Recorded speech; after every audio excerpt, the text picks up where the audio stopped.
Allahumma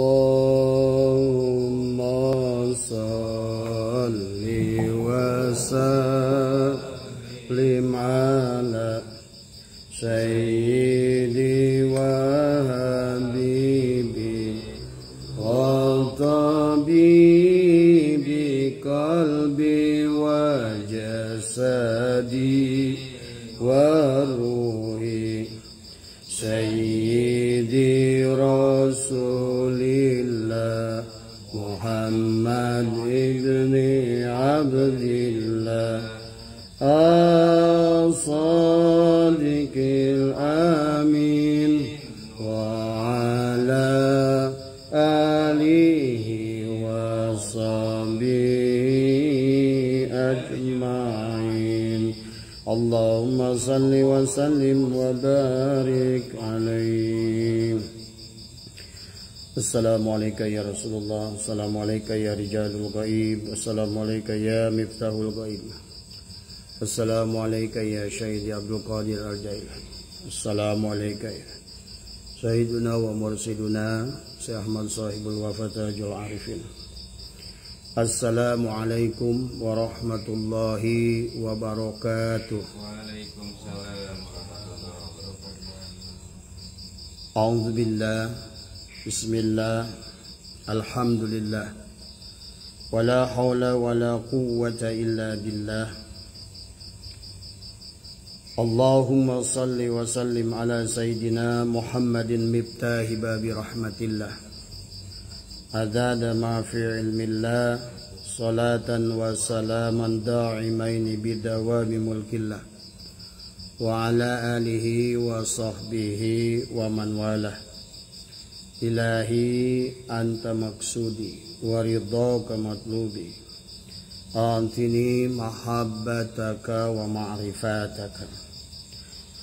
Selamat malam sahabat Facebook yang insyaallah dimuliakan oleh Allah. Selamat malam sahabat TKN, selamat malam sahabat MDNH. Pada malam hari ini marilah kita sama-sama panjatkan puja dan puji syukur kepada Allah Subhanahu wa taala. Alhamdulillah wa syukrillah, kita masih diberikan kesempatan oleh Allah untuk menarik napas hidup, masih diberikan kesempatan untuk terus belajar mengenali diri, mengenali Allah, untuk terus belajar memahami tentang arti hakikat hidup, tujuan penciptaan hidup. Salawat serta salam semoga dilimpah curahkan kepada junjungan alam baginda Nabi Muhammad sallallahu alaihi wasallam beserta keluarganya, kerabatnya, para sahabatnya, para tabi'in, tabi'at tabi'in, para salafus saleh, para ulama yang awal sampai akhir. Semoga semuanya senantiasa mendapatkan rahmat dan maghfirah dari Allah Subhanahu wa taala. Sahabat, malam hari ini alhamdulillah Allah takdirkan kita bisa live, menggunakan waktu kita lebih bermanfaat. Perlu saya tegaskan di sini bahwa yang berbicara di sini adalah saya, tidak lebih baik dari Anda, tidak lebih soleh dari Anda, tidak lebih berilmu dari Anda. Tetapi kita adalah sama-sama belajar untuk mudzakarah tadi. Adalah kebetulan pada hari ini saya ada sahabat-sahabat dari Garut ya, yang tadi inbox ke saya dan bertanya di Messenger. Yang bertanya katanya, Bah Haji, saya itu masih bingung tentang maksiat yang dilakukan oleh makhluk. Dia bertanya, bukankah dalil bagi kita ini makhluk ini adalah la haula wala quwata illa billah. Kalau seandainya kita tidak punya daya dan upaya di dalam kehidupan ini, kenapa untuk urusan dosa disandarkan kepada kita? Kenapa untuk urusan dosa disalahkan kepada kita makhluk? Nah, inilah yang saya jadikan bingung tadi. Nah, sahabat Kang Unang yang dari Garut ya. Mari kita coba tafakuri bersama ya. Biar kita nggak gagal faham, biar kita nggak menuduh Allah. Pada saat kita gerak jangan sampai menjadi qadariyah dan mutajilah. Tapi pada saat kita leburkan kepasrahan jangan sampai kita menjadi jabariyah. Bagaimana kita bebas dari jabariyah, bebas pula dari qadariyah dan mutajilah. Karena memang kita adalah insyaallah adalah ahlus sunnah wal jamaah ya. Untuk menjawab pertanyaan Kang Unang, sebetulnya mungkin sedikit tempo hari pada saat Abah menjelaskan hikmah hikam yang ke-14 sudah sedikit dibabar, tapi mungkin tinggal kita fokuskan, kita arahkan kepada insyaallah malam ini Anda akan lebih terang memahaminya, dan nanti mudah-mudahan juga akan menjadikan sebab kepada kita betapa kita butuh kepada zikir kepada Allah di sini ya. Di dalam hikmah yang ke-14 hikam tempo hari Abah sudah membahas tentang kalimah al-kaunu kulluhu zulmatun wa innama anaruhu duhurul haqqi fihi faman ra'al kauna wa lam yashhadhu fihi au indahu au qablahu au badahu faqad awazahu wujudul anwari wa hujibat anhu sumusul ma'arifi bisuhubil asari. Dikatakan di dalam hikmah yang ke-14 kemarin, alam seluruhnya adalah kegelapan. Yang disebut alam adalah semua selain Allah. Al-kaun, kaun semua kaun. Yang ada di dunia ini makhluk namanya kaun. Yang ada di akhirat pun tadi malaikat, surga, neraka, aras, kalam, semua adalah kaun. Artinya segala sesuatu yang dilain Allah adalah merupakan kaun tadi. Dan kaun, al-kaunu kulluhu zulmatun. Seluruh kaun itu, makhluk itu, jamaknya adalah dari kaun adalah kainat, gabungan dari kaun-kaun namanya kainat. Kainat ini semuanya dia punya gerak, dia punya hidup. Dikatakan dari wa innama anaruhu duhurul haqqi fihi. Jadi semua kaun itu mati, semua kaun itu adalah gelap, semua kaun itu tidak punya daya kecuali diterangi dengan adanya nampaknya Allah al-Haq bersamanya. Inilah nanti akan membawa kita kepada pemahaman sesungguhnya yang namanya ibadah itu bersama Allah. Ini sahabat yang insya Allah malam ini kita akan gali lebih dalam, akan lebih kita pahami ya. Semua gerak adalah Allah. Maka dikatakan la tataharraku zarratun illa biidnillah. Tidak akan bergerak segala kaun, segala sesuatu apapun itu kecuali dengan izin Allah, kecuali dengan gerak Allah. Itulah kenapa juga dalam Al-Quran Allah berfirman bismillahirrahmanirrahim. Wallahu khalaqakum wa ma ta'malun. Dan sesungguhnya Allah menciptakan semua kawan, semua kalian tadi. Dan segala apa yang kalian lakukan. Nah pertanyaan dari Kang Unang tadi, kalau begitu maksiat oleh Allah. Bukankah kita ini la haula wala quwata, kita tidak punya daya seperti halnya wayang golek, dia tidak punya gerak kecuali digerakkan lebih dahulu oleh dalang. Kalau seandainya ada wayang maksiat, siapa yang salah? Dalangkah atau wayangkah?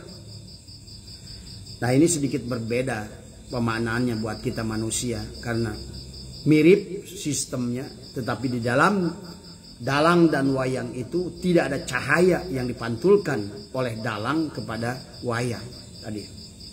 Berbeda kasusnya adalah dengan makhluk kita yang namanya manusia ya.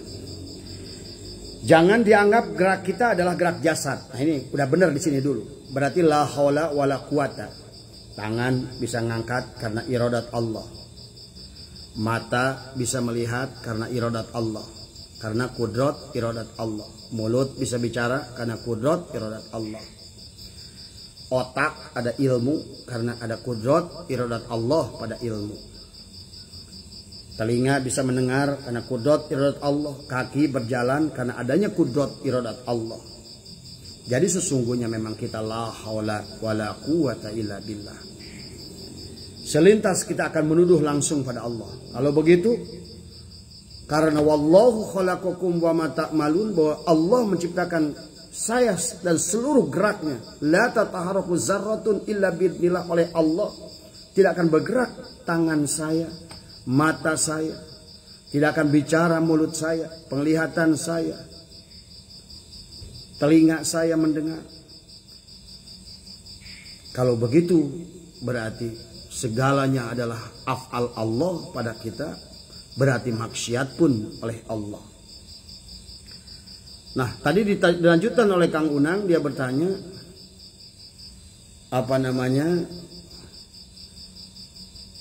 bagaimana tentang hakikat hal yang demikian. Kalau seandainya seluruh gerak ini adalah milik Allah, tapi pada saat maksiat adalah menjadi kita. Dan sejalan dengan firman Allah, ma asabaka min hasanatin famin Allah, wa ma asabaka min syai'atin famin nafsika. Bahwa sesungguhnya semua kebaikan itu datang dari Allah. Allah lah muhariknya dalam kebaikan itu. Bahkan kita tidak boleh mengakui, bahkan yang disebut ibadah ikhlas itu setelah 0% adanya diri kita dalam ibadah itu. Itulah bahwa semua kebaikan itu adalah memang Allah muhariknya. Tapi pada saat wa ma asabaka min syai'atin fa min nafsika, tapi seluruh keburukan itu datang dari diri sendiri. Nah, inilah kita akan coba perdalam. Ini persoalan yang dihadapi oleh Kang Unang dari Garut dan teman-temannya. Perlahan-lahan kita akan coba pahami, ya. Jangan bayangkan Allah itu punya jirim, punya jisim, sebagaimana punya jirim, punya jisim kita. Itu anggapannya dulu. Jangan anggap Allah itu punya tempat. Jangan anggap Allah itu terpengaruh oleh ruang dan waktu. Lepaskan dulu pemahaman kita terhadap hal-hal yang demikian kan tadi. Supaya kita tidak terjebak bahwa antara gerak fisik kita ini, makanya itu tadi, manusia itu sekarang terjebak pada bergeraknya fisik, tapi tidak mampu melihat yang menggerakkan fisik. Nah, itu tadi. Jadi yang pertama dalam tahapannya, ini Mbah Haji tidak akan langsung menukik, tapi perlahan-lahan, ya tadi. Sesungguhnya kita memang manusia itu la haula wala quwata. Pegang dulu di situ.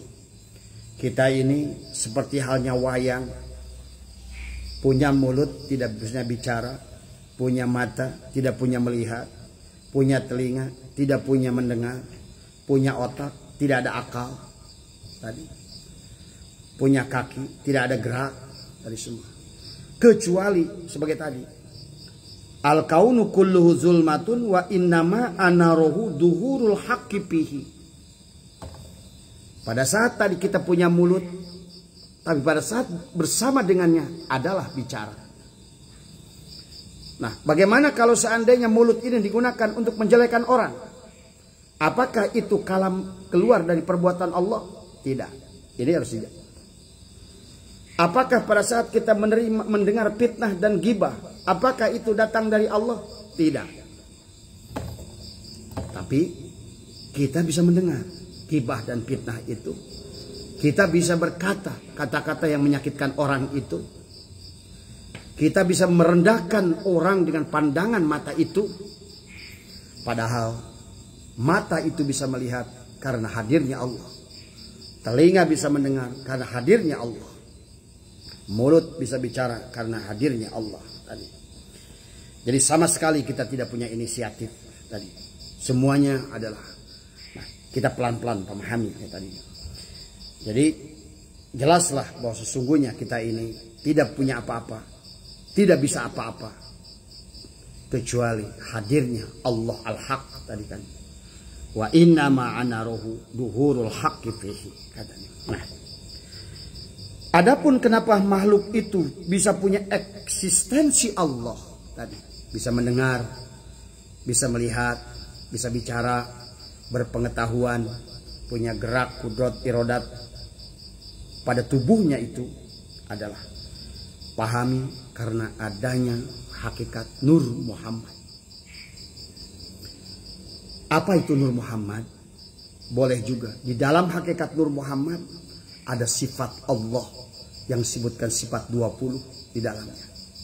Pahami dia ini udah mulai naik kita pemahaman.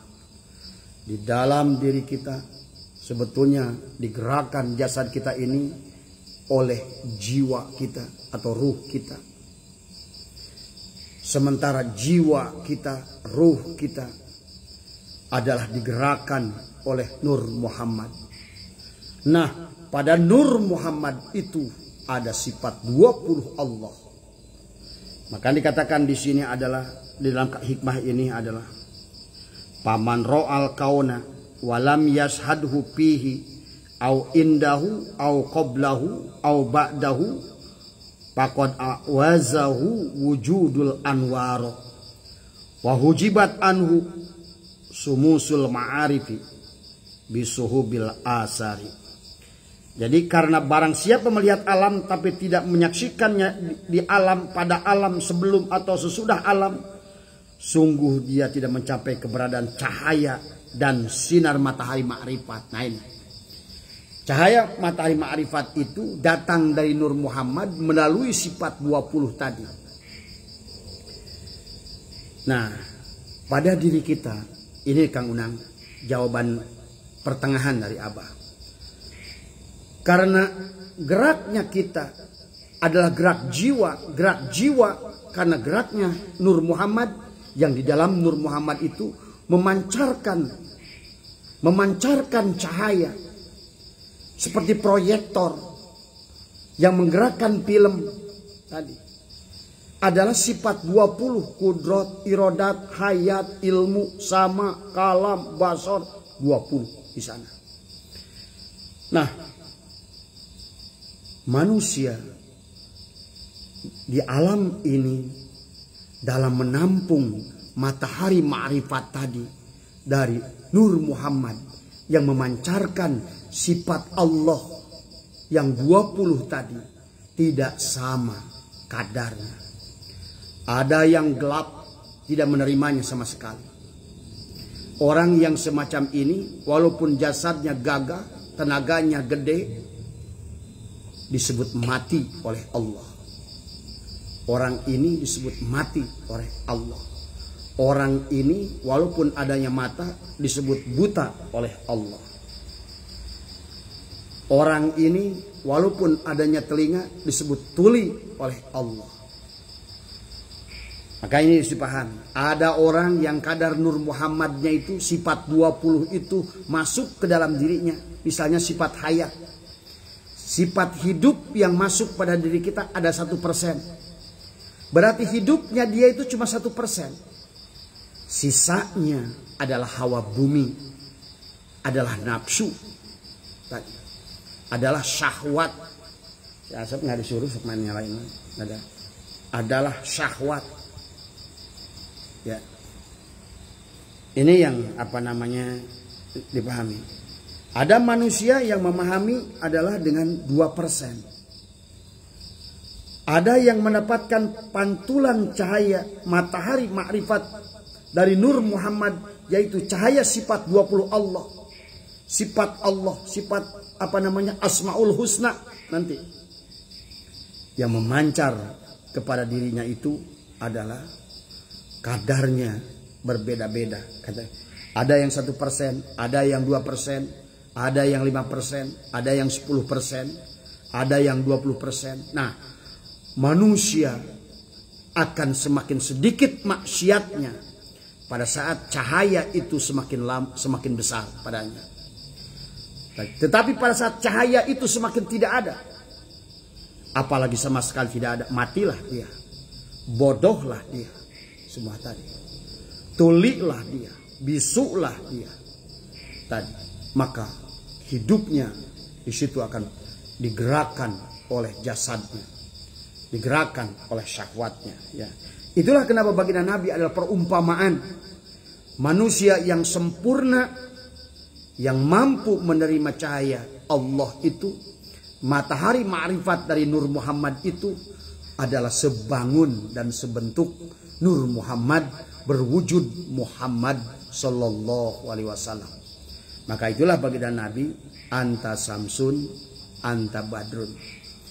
Itulah kenapa baginda Nabi disebutkan wa iksirun wa ghali misbahus suduri tadi. Inilah, maka pada saat di titik itu baginda Nabi sudah sampai kepada derajat hamba yang sejati, sampai derajat kepada al-mutu qabla antamutu, sudah wafat, sudah lebur, seluruh af'alnya adalah merupakan af'al Allah tadi ya. Jadi ini ya yang harus dipahami.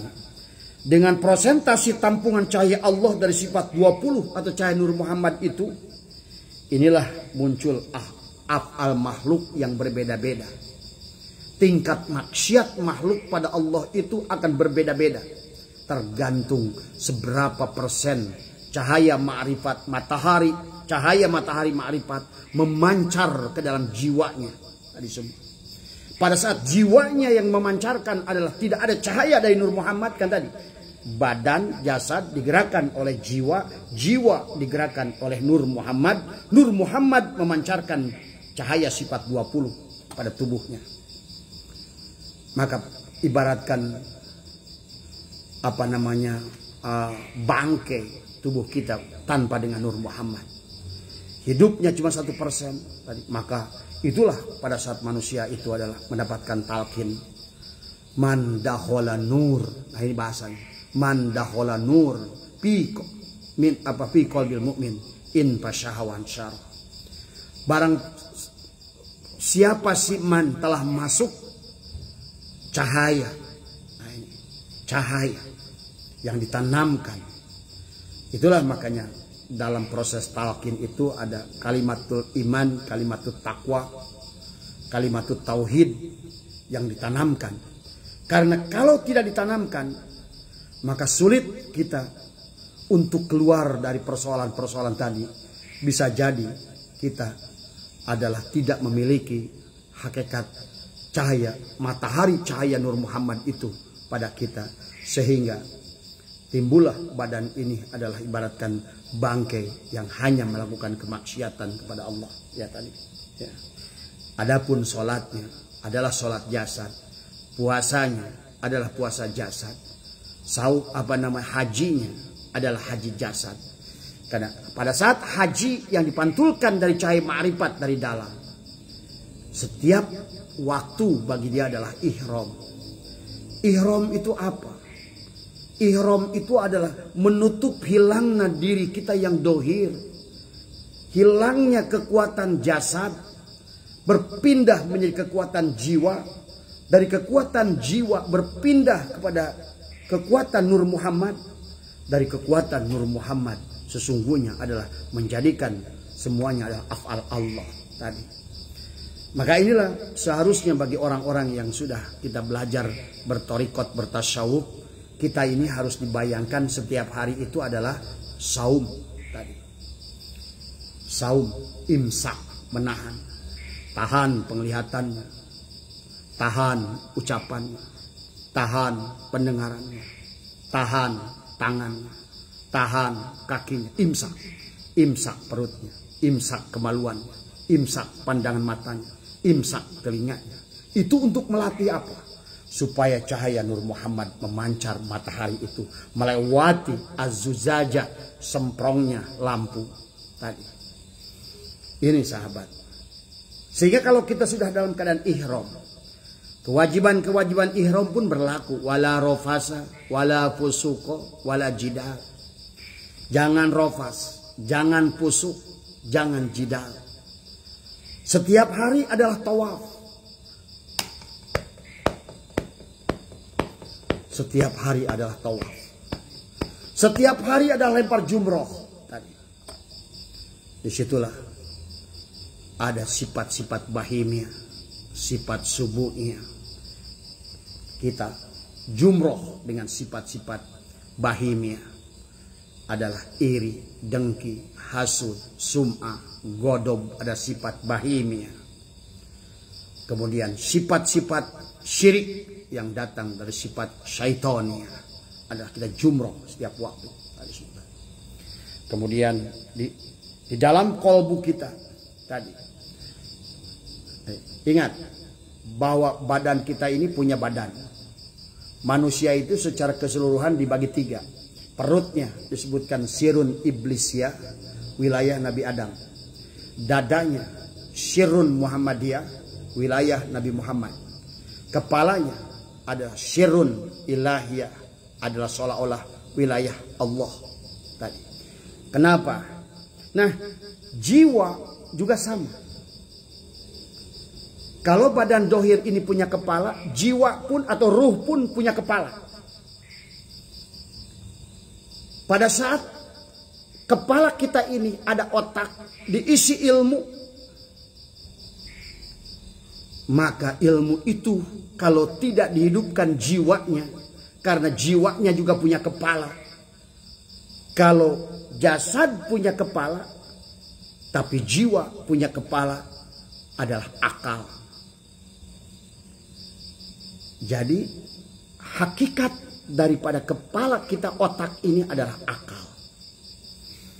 Maka kalau orang hanya berilmu dengan otaknya di sini, itulah yang dikatakan Sultan Abdul Qadir, walaupun otaknya menampung 1000 kitab tadi, maka sungguh tidak akan bisa memberikan syafaat.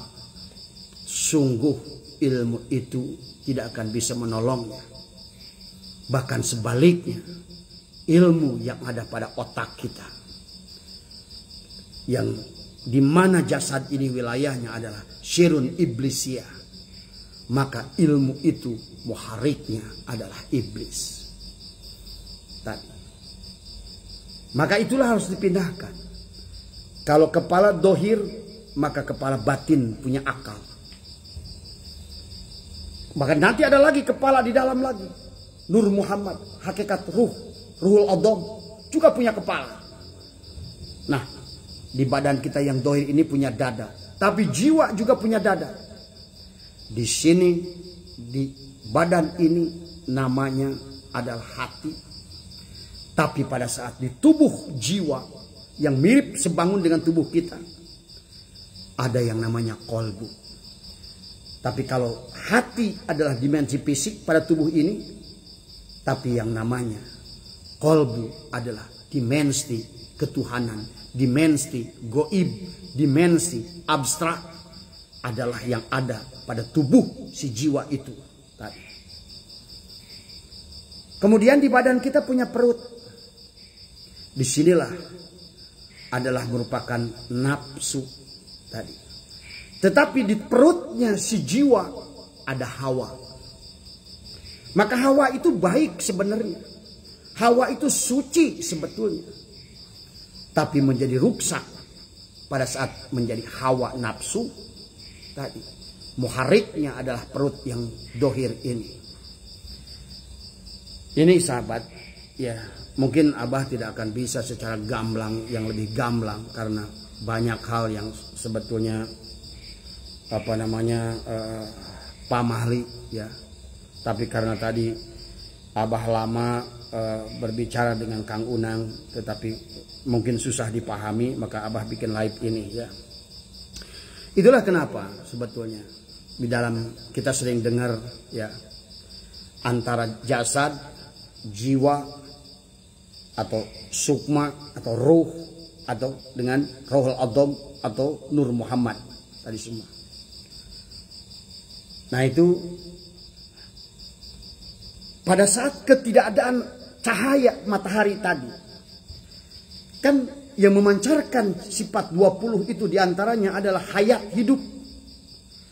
Maka hidupnya si jiwa akan memantarkan kepada hidupnya si jasad. Kan tadi semua. Maka dikatakan dingin itu tidak ada, yang ada ketidakadaan panas.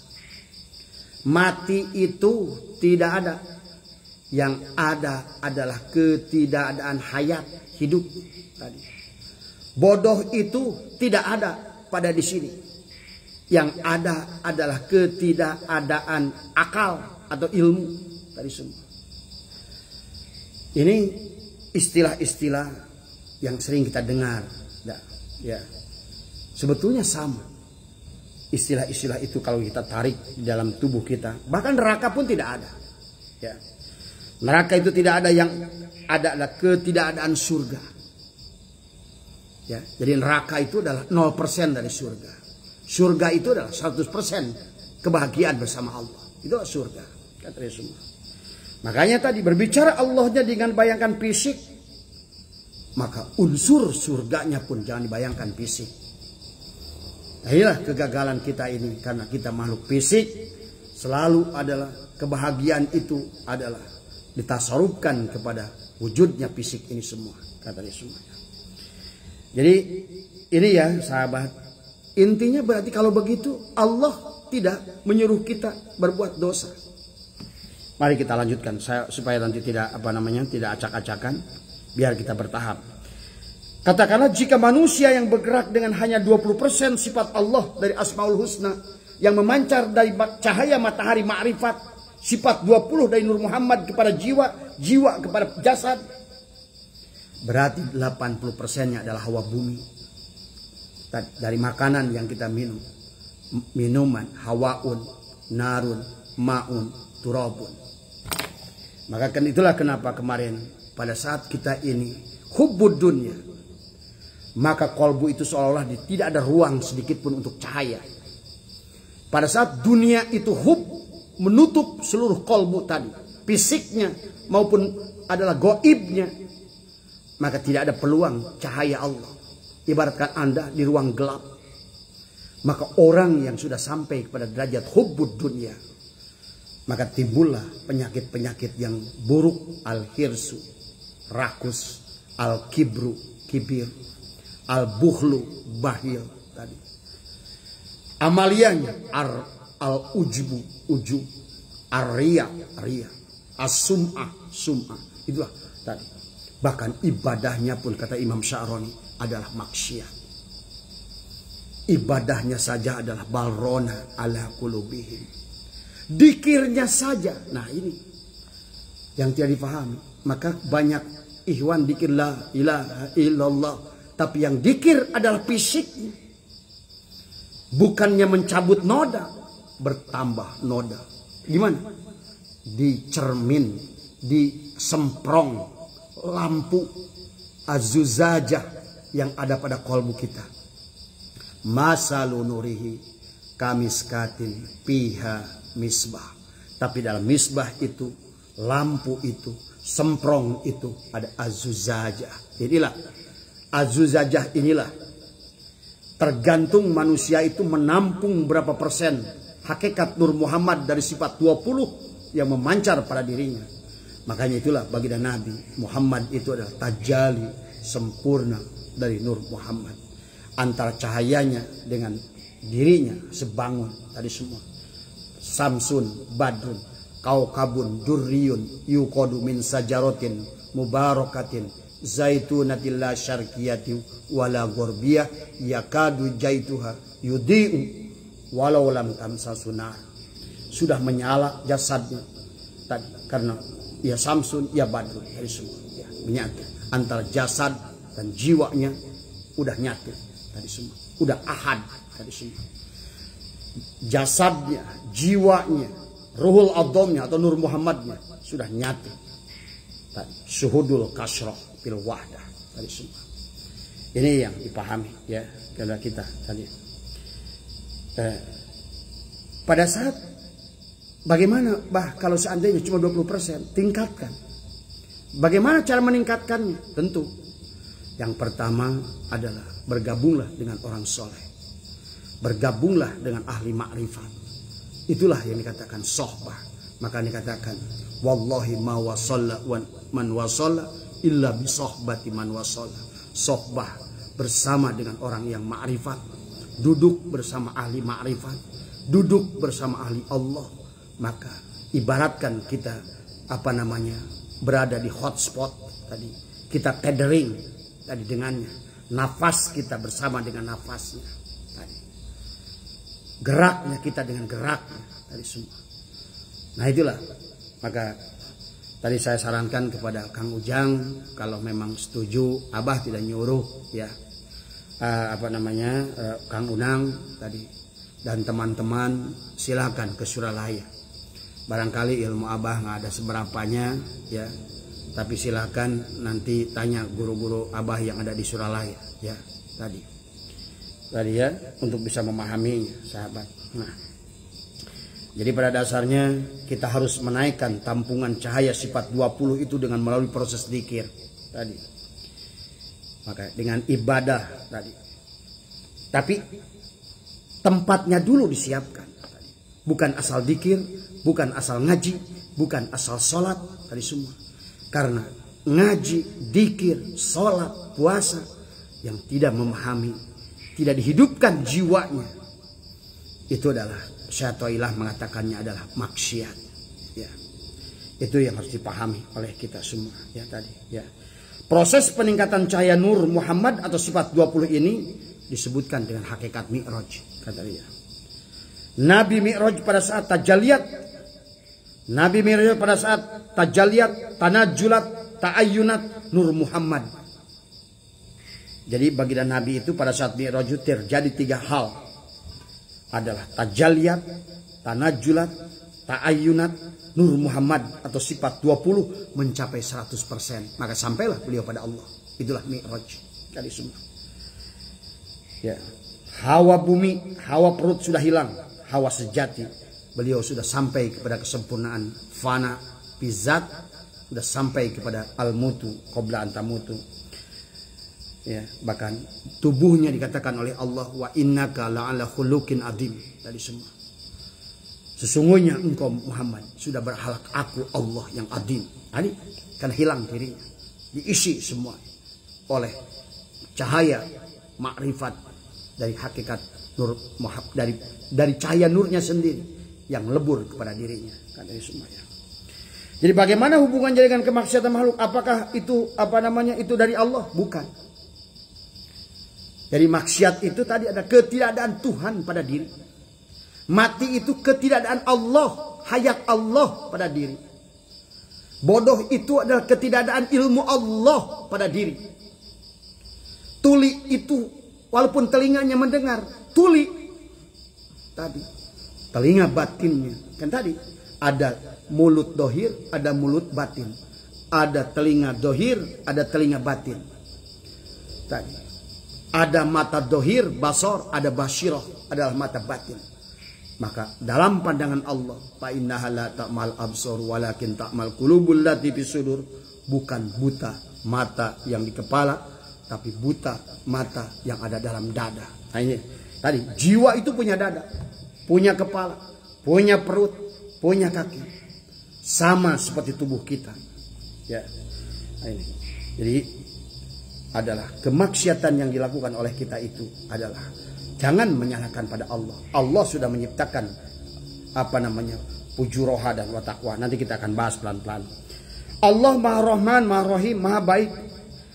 Jangan sekali-kali mengatakan walaupun ada khairihi wa syarrihi min Allah. Jangan mengatakan bahwa aku maksiat karena Allah. Tidak. Allah sudah menyiapkan lapangnya. Allah sudah menyiapkan hidayahnya, tempatnya tadi. Wa nafsi wa masawaha falhamaha fujuraha wa taqwaha. Jadi bahasanya wa taqwaha itu berarti bersama dengan sifat 20, terpancar banyak sifat 20, cahaya makrifat, nur cahaya makrifat dari Ruhul Adham, dari Nur Muhammad yang memancar kepada jiwanya, dari jiwanya memancar kepada jasad ini. Maka timbullah jasad ini ketaatan. Ketaatan yang dibangun, Islam yang dibangun dengan ihsan dan iman, Islam yang dibangun tadi, gerak jasad yang dibangun dengan gerak jiwa dan ruh, berbeda ya sahabat. Itulah kenapa Syekh Muhyiddin menyebutnya geraknya jasad adalah ibadah. Geraknya kolbu atau jiwa tadi adalah ubudiyah. Tapi geraknya yang ruhul adham adalah ubudah tadi semua. Yang pertama jasad adalah sah, yang kedua makbul, yang ketiga adalah ma'jur. Maka wilayahnya adalah berbeda dari semua. Alamnya adalah berbeda. Jasadnya adalah mulki, yang kedua adalah malakut, yang ketiga adalah jabarut. Tinggal satu tahap lagi adalah dijemput oleh Allah untuk Mi'raj. Dan kalau sudah sampai di situ, maka Mi'raj itu bukan hanya bagian Nabi, semua orang. Makanya subhanalladzi asra bi abdihi. Kalau cuma hanya untuk Nabi, kalimat itu akan dirubah. Alhamdulillahilladzi, bukan lagi bi abdihi, bi Muhammadin. Alhamdulillahilladzi asra bi Muhammadin. Ya. Atau barangkali alhamdulillahilladzi syara bi Rasulillah bi Muhammadin. Tapi tidak di situ. Subhanalladzi asra bi abdihi. Siapapun yang dia menjadikan dirinya tempat mendaratnya cahaya matahari ma'rifat, sifat 20 Allah, kudrat, iradat, hayat, ilmu. Nah, tinggal ilmunya berapa persen, naikkan dengan zikir. Berapa persen hidupnya, naikkan dengan zikir dari semua. Nah, pada saat hidupnya Allah tidak ada pada dirinya, maksiatlah tubuh ini. Mulut menjadi bohong, tangan mencuri, tadi semua. Bahkan tangan ini bisa membunuh orang tadi. Bahkan akhirnya kita ini mendolimi diri kita, minum khamar dan lain sebagainya tadi. Jadi bukan Allah yang melakukannya tadi semua, tetapi ketidakan cahaya itulah tubuh ini seolah-olah bergerak dengan geraknya sendiri tadi, yang merupakan gerak yang tanpa kendali. Maka disebut itulah tubuh itu disebut iblis tadi. Tapi pada saat tubuh ini bergerak dengan Allah, itulah tubuh ini disebut malaikat tadi semua. Tapi antara dua-duanya tubuh ini bisa disebutkan tadi. Makanya ulaika kal an'am. Bisa dikatakan tubuh ini domba, ular, anjing, babi. Inilah harus dipahami oleh kita. Ya. Jadi betapa pentingnya kita ada zikir dengan dibimbing dengan guru yang betul-betul adalah nah ini ya, dengan ini ya yang harus dohir ya tadi ya, yang susah abang ngomong tadi. Jadi inilah kenapa kita harus zikir, membersihkan semprong lampu az-zujajah yang menyebabkan kotornya cermin kolbu. Allah maha bersih, maha baik. Semua kemaksiatan itu datang dari hawa bumi, dari perut. Makanya kenapa kita disuruh zakat mal dan zakat fitrah. Karena pengaruh jasad, pengaruh pada jasad ini ada darah. Di darah ini ada nafas, nufus. Ada anfas, ada tanafas. Tapi terutama adalah nafas. Nafas ini adalah digerakkan, menggerakkan darah muter, dipompa oleh jantung tadi semua. Kalau seandainya hakikat Nur Muhammadnya adalah mati, sifat 20-nya pada itu, maka pada saat napas mendorong darah ke mata, maksiat mata itu. Pada saat dia itu darah didorong ke telinga, dia tuli dari kebenaran. Pada saat darah didorong kepada hati, hatinya batu aswadu qaswah tadi. Bebal tadi semua, mati ya itu tadi, tidak punya rasa kan tadi semua ya sahabat. Ini yang harus kita pelan-pelan pahami ya. Jadi kenapa makanan harus halal? Inilah kenapa tadi. Usahakan, maka bagi mereka yang riyadhah, kenapa ada ngabeti ya. Ada lagi sahabat yang ujlah dulu ya. Kayak Mama Safruddin datang di Gunung Ciampea itu, beliau ada 5 tahun ya, saya pernah ketemu dengan beliau. Mereka adalah berkebun, makan seadanya. Itulah kalau seandainya kita bersama-sama tuh bisa nyumput buni di Nucaang, kalau babarengan rada rasanya susah ya boleh. Kenapa? Para aulia Allah Sunan Muria ada di Gunung Muria, dulu nggak ada jalan. Mama Cikundul itu ke atas nggak ada jalan tadi semua. Termasuk Abdullah Mubarak di Godebang itu dulu cuma sendiri rumah beliau. Dan itu nanjak kalau dia tarik dari Tasik itu naik ke atas. Nah, kenapa Tuan Sabdul Qadir adalah 40 tahun di hutan misalnya tadi ya. Ini adalah gambaran-gambaran bagi mereka memang yang ingin sampai kepada makom itu adalah bagaimana mereka melawan dirinya sendiri kan dari semuanya ya. Jadi ini sahabat ya, hawa bumi yang kotor dan dari proses napas dibawa oleh darah ke seluruh tubuh manusia meracuni tubuh adalah dengan jelaganya menutup pancaran cahaya sifat 20 pada jiwa. Akibatnya jiwa juga sama. Pada saat menggerakkan tubuh ini adalah geraknya tanpa cahaya tadi semua. Ya, geraknya tanpa cahaya. Nah, itulah maksiat tadi semua. Jadi kitalah akhirnya ujung-ujungnya di situ makanya kenapa semua nabi itu menyalahkan dirinya sendiri, tidak menyalahkan Allah. Karena Allah bebas, Allah maha baik, Allah maha bersih, maka Allah itu sangat sayang kepada kita. Tidak ada kemaksiatan yang dari Allah, tapi kita diberikan potensi dua hal tadi kan tadi siang. Jadi nafsu itu hakikatnya baik, mutmainnah, suci, damai, tapi pada saat hawa bumi yang dibawa oleh nafas dengan pergerakan darah, jadilah hawa nafsu kan tadi, yang selalu melawan Allah. Jadilah yang tadinya nafsu mutmainnah menjadi nafsu amarah. Inilah awal kemaksiatan. Makanya kenapa dalam nadom qalbi kutbi wa qalabi lubnani syirri khadiri wa ainuhu urfani harunu akli wa kalimi ruhi fir'auni nafsi wa hawa hamani. Tuh. Fir'aun adalah nafsuku, hawa adalah hamam, adalah hawaku. Tapi penglihatanku wa ainuhu urfani, penglihatanku qalbi kutbi, qalbuku adalah merupakan kiblatku, wa qalabi lubdani, dan kolabku adalah badanku, inilah gunung Libanonku. Syirri khadiri, syirku adalah Nabi Hidirku. Wa ainuhu urfani, penglihatanku adalah ma'rifatku. Wa kalimi ruhi, adalah Musa adalah ruhku, dan Harun adalah akalku di situ. Fir'aun adalah nafsuku, dan Wahaman adalah hawaku. Ini maka setiap habis isyraq pagi Tuan Syekh Abdul Qadir bernadom lagi itu ya. Jadi pada saat cahaya Nur Muhammad hakikat sifat 20 ini terkontaminasi oleh hawa bumi tadi, dari makanan yang haram atau bumi sifat-sifat dunia ini, maka kenapa mereka itu banyak saum tadi ya.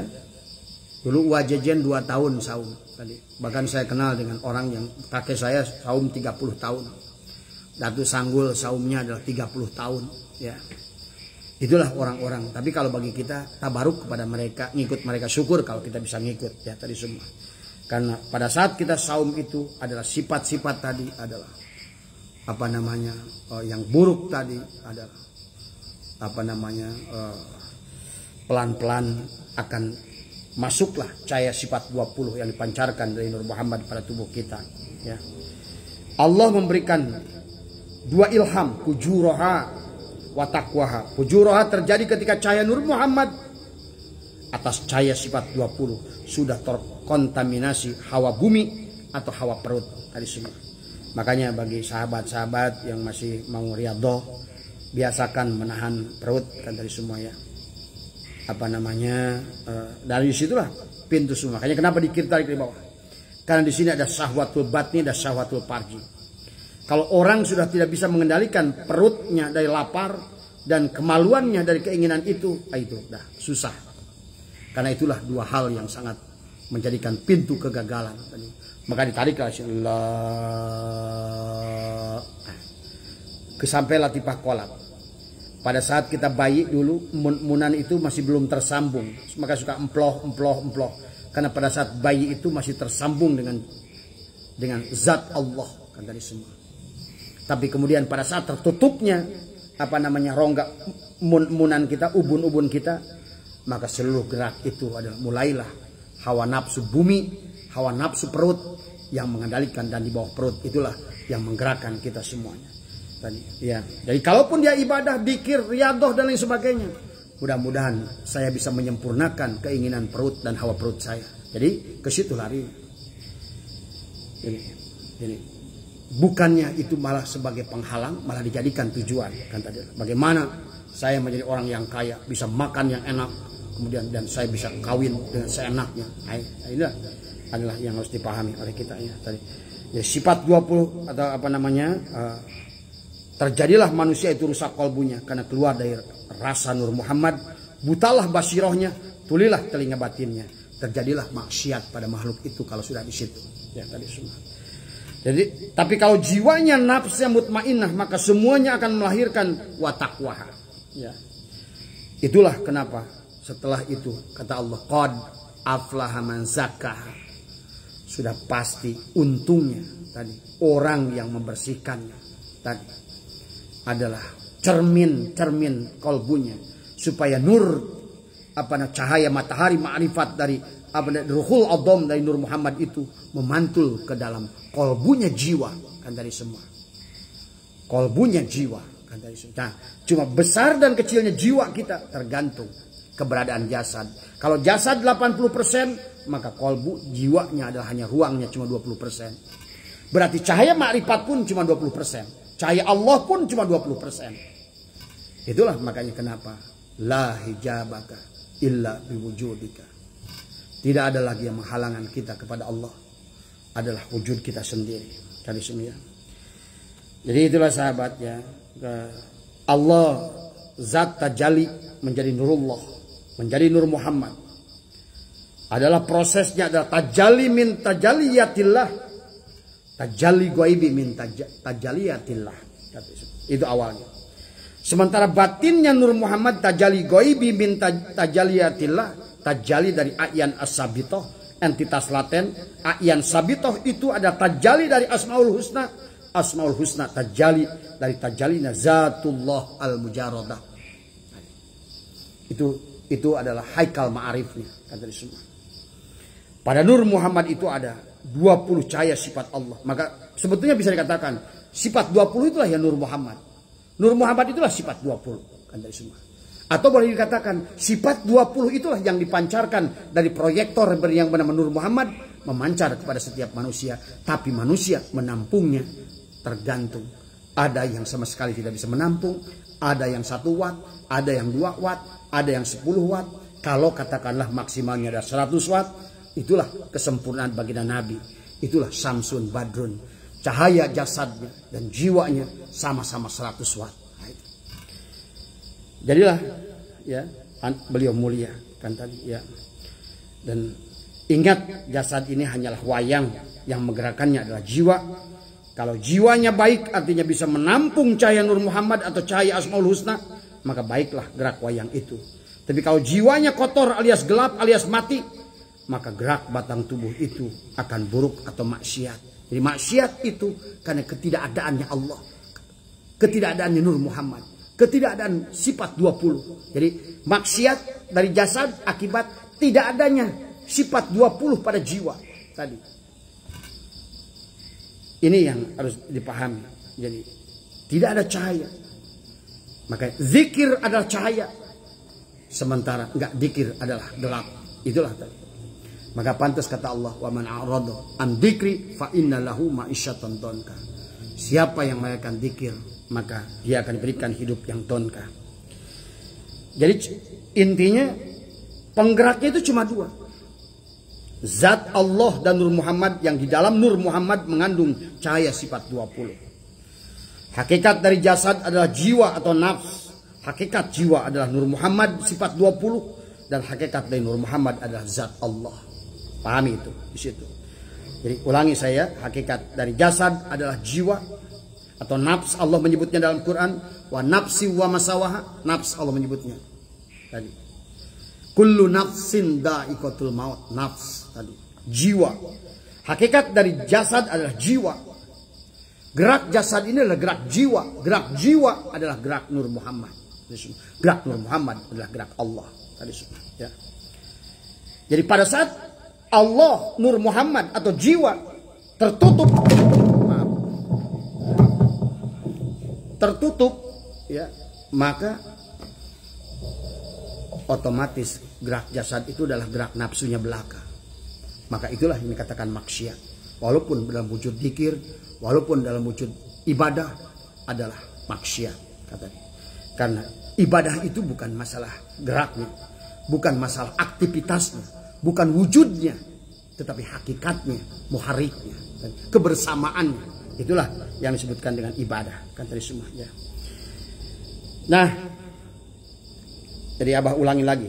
Jasad ini ada anggota-anggota tubuhnya. Jantung, lipa, otak, paru-paru, usus 12 jari, usus ini, usus besar, usus kecil, tadi ginjal dan lain sebagainya. Dan dan ada hawa jasmani dan ruhnya disebut ruh jismani. Tetapi ada bagian halus dari jasad yang disebut dengan jiwa. Ini pengulangan tadi ya. Bagian halus daripada jasad adalah jiwa kan tadi semua.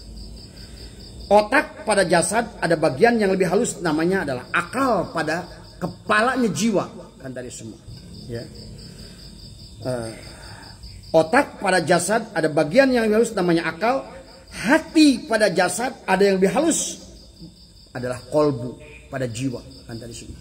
Tapi dalam kolbu pun nanti di alam jabarut, alam yang ketiga ya, hakikat Nur Muhammad, hakikat rasa, lautan rasa kan tadi semua. Disitulah ada ada fuad kan tadi semua. Hati, perut pada jasad ada bagian halus namanya hawa. Jadi jiwa juga punya perut namanya hawa. Wilayah perut adalah sirun iblisiyah, goibnya adalah hawa. Wilayah dada sirun Muhammadiyah, ada hati dan goibnya yaitu kolbu. Di kepala ada otak dan goibnya yang disebut dengan akal adalah sirun ilahiyah. Pada saat lahir ubun-ubun bayi masih bolong, belum menutup karena bayi masih tersambung langsung dengan hakikat zat Allah. Jasad bersyariat, jiwa bertorikot ya, berjalan mengamalkan sifat 20. Itulah mi'raj. Jadi disebut mi'raj itu menaikkan. Kalau orang dari mati tadi, jiwa itu mati pada saat cahaya makrifat sifat 20 itu sudah memancar dari tubuh ini tadi, itulah mi'raj. Dari tadi 1% naik 5%, naik 10%, katakanlah Allah itu di 100%. Maka kenapa Nabi Muhammad pada saat sampai menjadi hamba yang sejati, samsun badrun, beliau subhanalladzi asra bi abdihi. Siapapun dia yang sudah sampai 100%, subhanalladzi asra bi abdihi tadi ya. Itulah ya yang harus kita pahami tadi ya. Jadi sifat 20 adalah di dalam jiwa ada Nur Muhammad, di dalam Nur Muhammad adalah zat Allah. Sifat 20 adalah segalanya, Nur Muhammad adalah lautan rasa tadi semua. Dan torikot itu sahabat adalah tentang perjalanan menuju samudera rasa, sampai lebur pada samudera rasa itu dengan proses dzikir, dan ujungnya adalah panah, zadab, musnah hawa buminya atau hawa jasadnya. Maka itulah dzikir itu nanti sekali-kalian kita latihan dzikir yang dzikir dan tadi semua. Inilah proses mi'raj. Jadi torikot itu adalah perjalanan rasa ya. Bukan menonton, bukan menceritakan orang, bukan torikot itu. Jadi kalau orang torikot membaca kitab si fulan dengan perjalanan si fulan, itu hanya patokan saja kan tadi semua. Tetapi setiap orang akan berjalan dengan rasanya sendiri masing-masing sesungguhnya. Maka inilah ya. Tetapi kalau seandainya kita belum mampu di sana, bergabunglah dengan yang mampu dulu. Itu patokannya kata semua ya. Ya, torikot itu adalah perjalanan rasa, bukan menonton, bukan menceritakan kisah orang lain, tapi merasakan perjalanan oleh rasanya sendiri tadi. Lah pernah katakan la yazuk la ya'rif. Lamun tidak mau, kalau tidak kenal, tidak akan merasakan tadi. Ya, kalau tidak merasakan, tidak akan mengetahui kan dari semua. Nah, itulah sahabat ya tadi ya. Jadi merasakan perjalanan rasanya oleh dirinya sampai lebur pada lautan rasa, pada hakikat Nur Muhammad, itulah sampai pada Allah. Kalau sudah sampai di situ, ya. Jadi, ya. Bagaimana ekspresinya? Orang yang sudah sampai di situ ada ekspresinya. Ada yang dia itu sedih, belum ingin nangis, tepuk-tepuk, lagi diam pengen nangis. Apalagi pada kita tadi. Jadi ekspresi ini hanya contoh apa yang dialami oleh Abah misalnya tadi. Pada saat waktu tertentu dulu pernah Abah lihat di si Jamal itu tiap hari nangis melulu. Itu ekspresi sebetulnya adalah rasa jadab tadi. pada saat bertemunya tadi jiwanya dengan hakikat Allah, dengan lewat cahaya makrifat dari Nur Muhammad tadi, ya, maka bisa dirasakan, ya. Atau yang kedua ada timbul kecintaan hanya Allah. Allah, saya tidak mau. Kadang-kadang di waktu awal orang tersebut mung naon awalnya, walaupun nanti insya Allah pada saat dia sudah kembali turun akan kembali lagi bergerak lagi, ya. Tapi pada saat titik itu, ya itulah yang pernah Oge Abah rasakan tadi, sampai untuk presiden direktur berhenti dengan gaji 85 juta sebulan, berhenti karena tidak ada lagi yang lebih indah, ya, daripada Allah. Tidak ada yang besar selain Allah, tidak ada yang dituju selain Allah, tidak ada yang agung selain Allah. Semuanya di pandangan mata kita menjadi kecil, tidak ada harganya. Semuanya binasa, semuanya gelap dalam pandangan kita. Ya, ya, dan hasrat ingin ketemu itu luar biasa. Merengek, menangis, ingin berjumpa, sedih menyaksikan orang-orang yang sudah meninggal. Pada saat orang itu pergi, ya, kita yang nangis. Tapi nangis bukan menangisi dia pergi, tapi justru, ya Rob, kapan aku ikut bersama mereka? Itulah yang susah diceritakan dari semua, ya. Perasaan bukan sebaliknya. Perasaan ingin hidup lila. Nah, itulah tanda-tanda bahwa kita ini masih jauh, kata dari semua, ya. Jadi Jadi merindukan kematian, tapi tidak boleh minta kematian. Karena meminta kematian adalah sul adab kepada Allah. Tapi seorang kekasih yang dia ingin menjerit, berteriak, maka pada saat dia dikir, dia berteriak, Allah, Allah, Allah. Tadi gerak badan sudah bukan lagi gerak dirinya. Gerak tubuhnya bukan lagi gerak dirinya. Semua tadi lebur dalam sebuah af'al Allah tadi. Dalam sebuah kemesraan tadi, dalam sebuah perjalanan yang tidak dipahami, ya, tadi. Inilah maka kenapa baginda Nabi mengatakan, dikirlah kamu sampai kamu dianggap gila oleh orang lain. Ya. Maka kenapa banyak aulia Allah bersembunyi, mencari ruang tadi semua. Bukan mereka merasa suci, bukan mereka merasa mulia, tapi adalah sebetulnya karena gak mau menimbulkan fitnah kepada orang lain. Tadi semua. Tidak mau menimbulkan pintu dosa kepada orang lain. Tadi semua. Karena apa yang dirasakannya, apa yang dilihatnya, apa yang dirasakannya, tidak pernah dilihat dan dirasakan oleh orang lain. Ya tadi semua, ya. Ini sahabatnya. Dan kemudian pada saat dia sholat pun demikian. Terkadang sulit melafalkan tadi. Bahkan nanti dikir itu sudah berubah tadi. Pada saat kita katakan la ilaha illallah, la ilaha illallah, la ilaha illallah, illallah, illallah, illallah, Allah, Allah, Allah, terus tadi.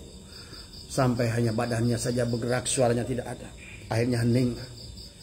Seperti ombak, atasnya sudah tidak lagi gerakan, tapi adalah ombaknya menggulung ke dalam, menggulung ke dalam, menggulung ke dalam semua tadi. Di hadapan di atas nampak hening, sepi, tiada riak dari air itu tadi semua. Dan la sautin la harfan, sudah berubah, tidak ada isyarat, tidak ada huruf, tidak ada suara. Disitulah lebur tadi dalam rasanya Allah dari sahabat tadi. Pada saat zikir dia zadab, badannya berguncang, mulutnya berteriak-teriak memanggil nama Allah. Tadi. Kalau seandainya, ini yang Abah tidak bisa katakan ya tadi semua, ya. Jadi ini hanya sebagian apa yang Abah rasakan saja. Jiwa lagi bahagia. Kenapa pada saat zikir itu kita itu gerak tubuh ini luar biasa. Karena selama ini jiwa ini mati, yang hidup hanya jasad dan nafsu. Pada saat dia jiwa itu sakau, dia seperti orang yang sedang kerajingan dengan narkoba tadi semua. Diberikan narkoba, orang lagi sakau, dia teriak-teriak semua tubuhnya tadi. Dia memanggil-manggil dengan tadi semua. Sampai ada orang yang melukai dirinya, memukul-mukul dadanya, memukul kepalanya, tadi semua. Dia bergerak, semua tangan sudah bergerak sendiri, kaki bergerak sendiri, badan bergerak sendiri. Semua. Itulah dzikir. Ya. Yang coba, tapi jangan ngikutin apa yang Abah rasakan. Nanti semua orang juga akan punya rasa. Ya. Jadi pada saat jasad berzikir la ilaha illallah, Allah membawa jiwa ini ke negeri rasa. Nikmatnya luar biasa. Itu yang dikatakan dalam kitab Hakikatul Insan. Orang yang jadbah itu kenikmatannya 1000 kali orgasme. Yang tidak bisa dipahami oleh orang banyak. Makanya ahli dzikir itu bukan nambah bini. Kalaupun nambah bini bagus gitu kan tadi. Tapi kenikmatan yang itulah Robiah Adawiyah. Kenapa dengan halus menolak Hasan Al-Basri. Kata beliau. Kalau saya bisa mendapatkan kenikmatan 1000 kali daripada kenikmatan yang kau tawarkan. Aku lebih nikmat bersama Allah. Maka disitulah neraka pun terasa surga. Bagiku bukan lagi surga, bagi neraka. Nggak ada. Karena bagiku hanya engkau kekasihku. Engkaulah mahramku. Bawalah aku ke tempatmu. Bunuhlah jasad ini. Leburkan, hancurkan. Tadi semua.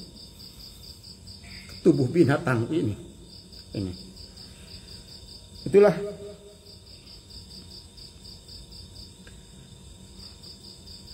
Badan bergerak seperti orang sirupan, seperti orang gila. Mulut berteriak.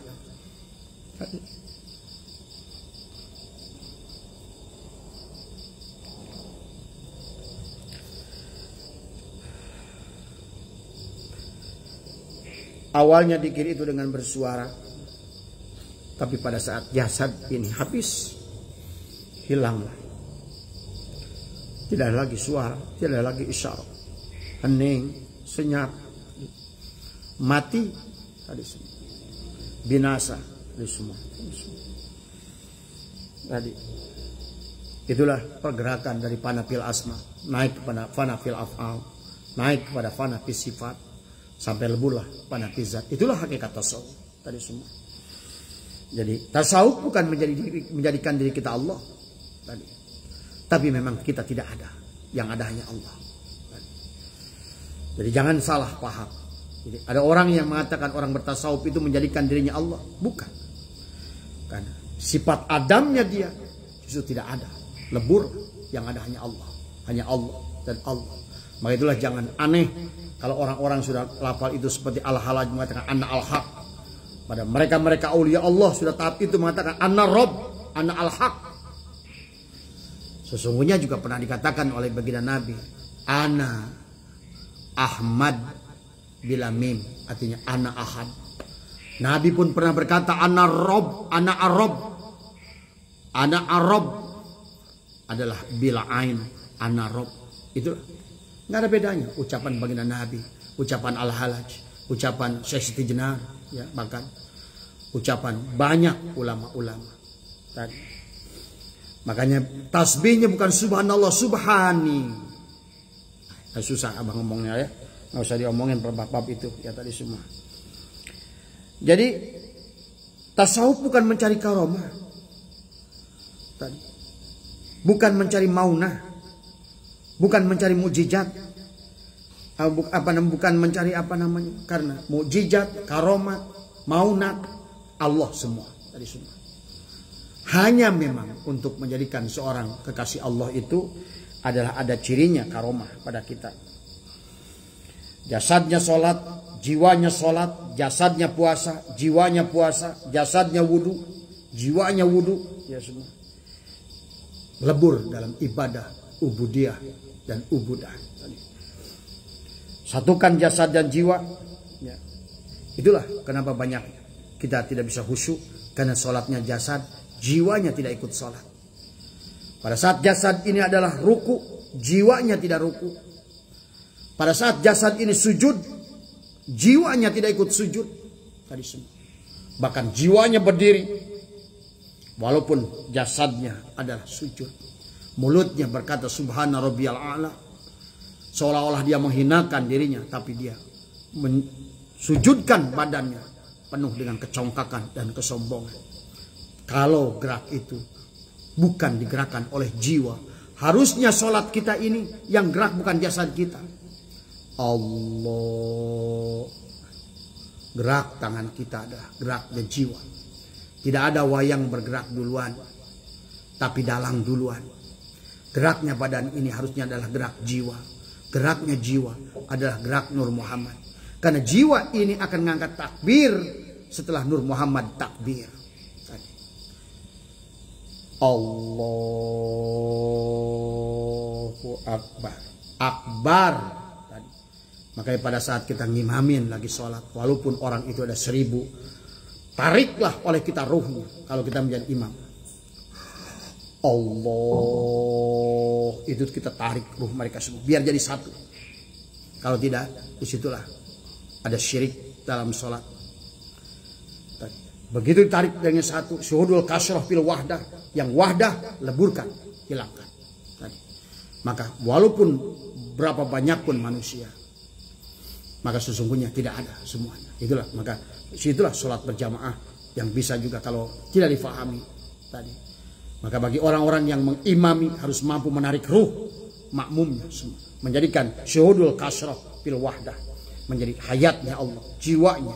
Setelah itulah, setelah ditarik oleh dirinya, hilangkan dirinya. Jadi dia menghilangkan bersama dengan jemaahnya, dengan makmumnya sekaligus. Yang ada, yang nyata, hanya jiwanya, hanya Nur Muhammadnya, hanya Nurullahnya dari semuanya. Itu saja sahabat, karena mungkin saya juga terbawa dengan perasaan-perasaan yang pernah saya alami. Ya, saya menceritakan apa yang saya alami sehingga jiwa ini ikut bergetar, kata di semua. Ya mudah-mudahan sebetulnya ada beberapa poin yang ingin saya sampaikan. Rasa-rasanya saya tidak mampu untuk menyampaikan. Tapi ini adalah sebagai motivasi saya. Karena terkadang kita menyampaikan ilmu itu tidak bisa dibukakan sejelas-jelasnya. Itulah kenapa Quran juga membuat perumpamaan Allah itu. Ulama-ulama itu membuat perumpamaan. Lihat Sunan Kalijogo membuat perumpamaan semua. Tapi pada saat perumpamaan-perumpamaan itu susah orang untuk memahaminya di akhir zaman ini. Karena sudah menjadi manusia jasad. Inilah terpaksa kita buka. Dan kelihatannya karena Allah buka teknologi, itulah mungkin waktunya dibuka ilmu-ilmu yang rahasia. Walaupun ada batasnya tadi. Mudah-mudahan yang Abah sampaikan ada manfaatnya tadi semua. Dan semoga bisa difahami nanti. Kalau seandainya ada yang lebih mau bertanya dan mempraktekannya tadi ya, kita bisa belajar bersama di sini ya. Wallahul muwaffiq ila aqwamit thoriq wa minkum. Assalamualaikum warahmatullahi wabarakatuh. Salawat ya.